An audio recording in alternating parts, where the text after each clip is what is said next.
odoo alamituu maammaatti biqinee diqqeen irraa hiyyuun guddifadhee hiyyuu sanii eega hiyyuu sanii eegana guddiftee bakka abbaan kiyya jirre eegana guddiftee ala na baafatte hiyyuu sanii si deeggara jettee na biraa baatee si jijjiiranaan jettee waan na biraa baatee jirtuu baafadhee amma jirtuu isii dhabee duututti na jalaa jijjiiramtee amma isii sanii odoo rakkoo saniiyyuu odoo isii na baasuu hin dandeenye waan kun irra ga'ee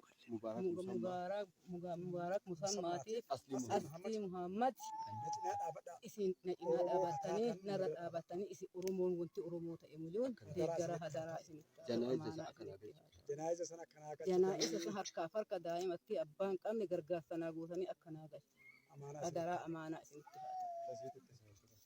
Wanti isin irra ga'e kun isin irra illee ga'uu waan danda'uuf abbaa itti isin irra hin ga'ini wanti isin irra ga'e kun isin irra hin ga'ini gargaarsa naa godha daamattiiti harka naa galche jirtuu baafadhee duututti jijjiiramtee dhabeera waan ta'eef naa baafadhaati narra dhaabadhaa naa galcha daamattiiti. Waan baay'ee nama gaddisiisudha. Haati ilmoo ishee jiraa ishee na jijjiirti jettee biyya Saawud Arabiyaa keessatti ergattee mucayyoon ishee jalaa boqattee jechuudha. Adaraa keessa hundumti keessaniyyuu viidiyoota akkanaa kana sheerii godhaatii akkuma isaan jedhanuu akka Mubaarikii fi Aslii biraan naa geessanii reeffi isheetu naa galuu na jijjiirti siin jijjiira jettee biyyaa baatee dhufee isheetii lubbuu ishee dhabde jettee haati mucayyoo kanaa himachaa jirti jechuudha. Mucayyoon kun akkuma anaati akkuma si'iiti nan dalagadhattee biyya Saawud Arabiyaa dhufte. Erga dhuftee mucayyoon kun waggaa lama fixuudhaaf ji'a sadii moo ji'a afur waan akkasiitu ishee hafe. Isa keessatti mucayyoon kun of ajjeeste jedha. Kun immoo midhaan ishee rakkina irraa hanga jechaa jiran. Hanga ammaa wanti hagana jedhamee yookiin reeffi ishee marammaramee beekame hin jiru jechuudha. Kanaaf immoo haati mucayyoo kana mucayyoon kun abbaallee hin qabdu daa'ummaa isheetti irraa boqatee haadha guddisee jechuudha. Kanaaf mucayyoo kun immoo haati ishee adaraa keessanii reeffuma ishee akkuma biyya kiyyaanaa qammastuun barbaada adaraa naa galchaa jetti. Waan baay'ee nama gaddisiisu.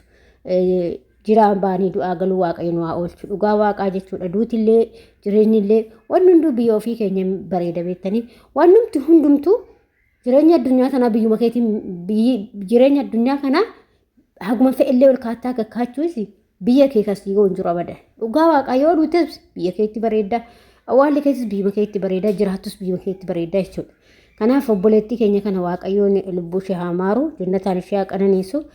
Akkasuma immoo warroonni viidiyoo kana agartanii sheerii godhaati namoota dhimmi ilaalatu biraan gahaa. Waaqayyo immoo waan akkanaatillee nama haalagu nu haalagu waaqayyo akka nagaan baatan nagaan maatii keessattis naa galchu hunduma keenya nu haa galchu. Isin jedha hordoftoota kiyyaa nuti akkatti baanu beenna malee akkatti gallu hin beennu. Waaqayyoon hunduma keenya wajjin yaa ta'uu har'a hin jirra jenna malee boru bakka deemnu hin beennu. Gooftaan wajjin haa ta'u isin jedha hordoftoota kiyya. Dhugaa hedduutu akka namatti dhagahama. Obboleettii keenya kana akka isheen reeffi ishee biyya galee fi haati isheetillee cinaacha ishee gadi ciisu jechuudha. Dhugaa waaqayyo maaliif akka naa galu jettee jirti waan ta'eef dhaammattee jirti waan ta'eef jechuudha.